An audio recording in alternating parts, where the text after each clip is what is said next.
गरम गरम रोटी से कगल ही छौड़ी ताबा पा गरम गरम रोटी से कगल ही छौड़ी ताबा पा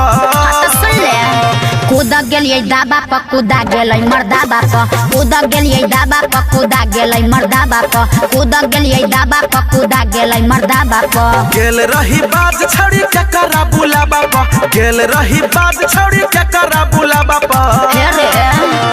कूद गेलिए दाबा प कूदा गेलै मर्दा बाप कूद गेलिए दाबा प कूदा गेलै मर्दा बाप कूद गेलिए दाबा प कूदा गेलै मर्दा बाप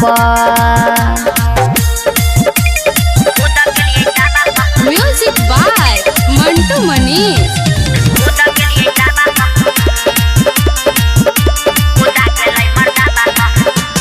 कुदा कुदी छौड़ी तोरा पैर गेलो महगा शरम से बजाबे की फट गेलो लहंगा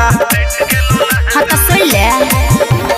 बुझल नहीं रहै जे घट जतै घटना चुप कर छौरा रे बितल बाट रोटना चढ़ल जवानी तोहर उड़ गेलो हवा पा चढ़ल जवानी तोहर उड़ गेलो हवा पा रे कूद गेलिए दाबा प कूदा गेलै मर्दा बाप कूद गेलिए दाबा प कूदा गेलै मर्दा बाप कूद गेलिए दाबा प कूदा गेलै मर्दा बाप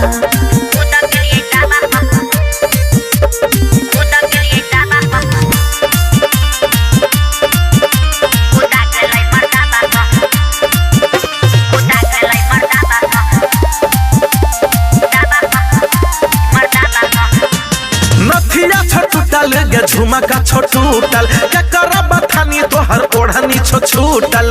तोरा के दिक्कत हो रे के सब सन्नू तू छिरे पूरा पागल परदा फास करे में छिरे लागल चल छौड़ी डिनर करे तोरा ढाबा पा चल छौड़ी डिनर करे तोरा ढाबा पा कूद गेलिए दाबा प कूदा गेलै मर्दा बाप कूद गेलिए दाबा प कूदा गेलै मर्दा बाप कूद गेलिए दाबा प कूदा गेलै मर्दा बाप